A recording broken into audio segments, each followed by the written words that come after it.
Welcome back to the Rory Talks Football channel, your daily Arsenal news, updates, debates and my opinions. If you're new to the channel, please do subscribe. We're on the way to 4,700 subscribers. Lots to get into today, mainly outgoings, an injury scare, and we'll start with that. Gabriel Jesus is not in the squad to face Monaco this evening. This is coming from Prek Brown, who's a guy on Twitter who I think just hangs around the team hotel, basically. But it's confirmed that Jesus is not in the squad this evening. Now, some people speculated earlier in the day it's his knee again.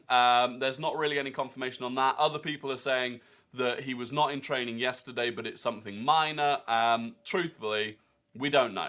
And all we do know is that he's not in the squad tonight. So I expect Arteta will be asked about it and we'll get some clarity over it. You would hope that it is just a minor knock and he's not playing as a precaution. But time will tell on that. And it did get me thinking a little bit about, we've had these conversations about strikers. Can we get rid of Eddie Nketiah and Folarin Balogun? If we do that, do we need to sign someone else?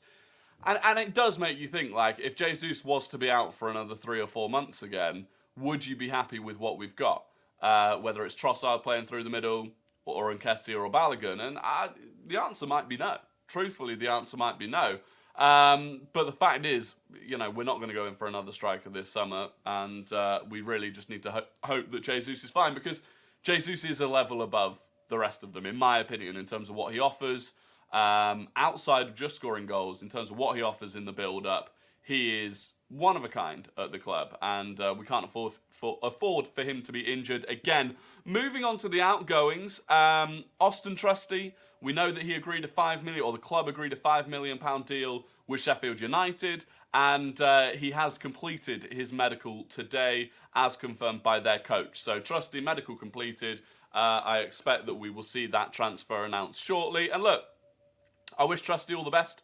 Obviously, he never really got a chance at Arsenal, but we signed him a year ago, or 18 months ago, really, for £1.5 million. We've sold him for £5 million. And from his perspective, he might not have ever had any actual ambitions of playing for Arsenal. Well, of course, he'd have had ambitions of playing for Arsenal, but he might never have believed that he could. But what he's actually done is he's come to England, he's gone on loan to Birmingham, he was their player of the season, and he's earned himself a transfer to a Premier League side and will probably start for Sheffield United next season. So he's going to be a starting Premier League player. So it's worked for him, it's worked for us, and I don't mind that sort of transfer business happening. So all the best to Austin Trusty, and I look forward to seeing him next year. I think it's a great signing for Sheffield United.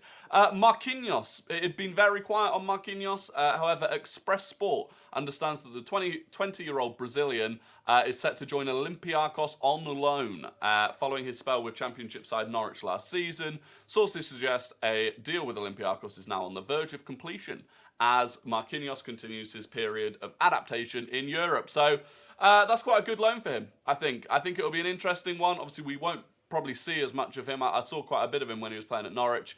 I don't watch the Greek league, but it's a good move for him. And like they said, another year of progression, and we'll see where he ends up in a year's time. Again, we only signed him for £3 million. If it doesn't work out, it doesn't work out. We're not going to make a loss on him, but hopefully it does. Nicola Pepe, again, we hadn't heard much about it. However, according to Transfer Market, Nicola Pepe is very close to signing for Besiktas. The player will terminate his contract with Arsenal, allowing him to move to Besiktas on a free. And look, it's a sensational loss in terms of 72 million letting him go for free. But you've got to cut your losses somewhere, and actually terminating his contract saves us £7 million. If he stays with us for another year on his salary, that's £7 million. And so it's not good. Arsenal did want a fee. Clearly no one's willing to pay it. And, for us to get Pepe out the door, he's going to take a pay hit. Obviously, he's not going to be on 140 grand a week at Besiktas.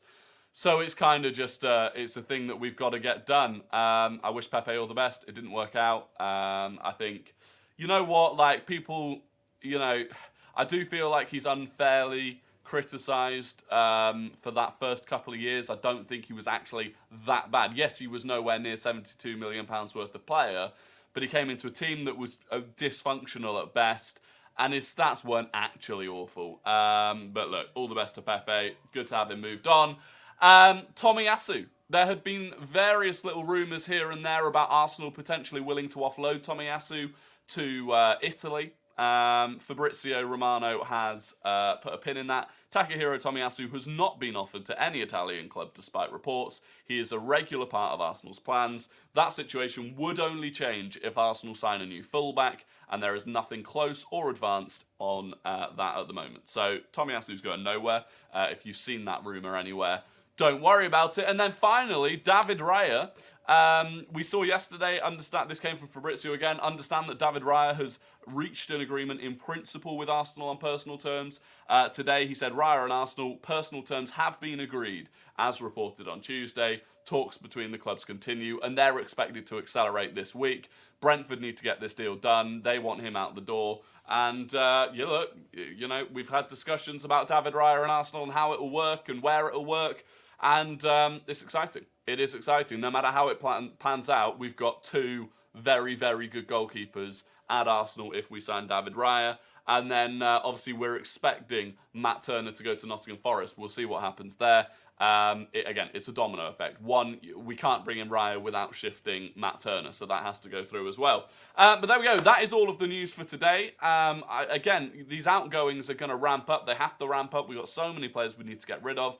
It's worrying, the lack of movement on Cedric, on Holding, on Tavares. And a lot of these players are training alone. Pepe is training alone. Balogun currently is training alone. And, we need to get it all done. But I will be live this evening for the Monaco game. I'll go live about 5:45. Please do subscribe if you're not already. Make sure you tune in for that. Other than that, have a fantastic day, a fantastic evening. And, cheers.